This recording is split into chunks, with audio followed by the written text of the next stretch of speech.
Welcome to Lifestone TV. We cover personal development and so much more. In this video, I'm going to discuss amethyst.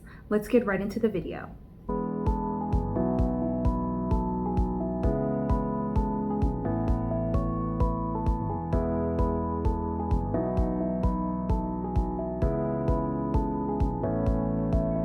Amethyst is my birthstone, so I'm really drawn to it. Most people are. It is the most recognizable crystal. Amethyst is great for the crown chakra as well as the third eye chakra. Amethyst was first used to combat intoxication, breaking bad habits, and addictions.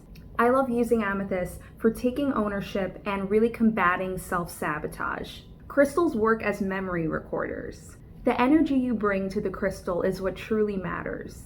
I love to use amethyst in meditation and also to remind me to take ownership and responsibility for my life.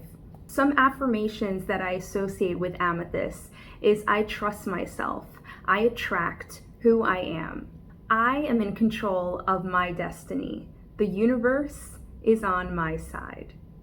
Amethyst is a purple quartz consisting of silicon dioxide and owes its purple color to iron impurities and other transitional metals.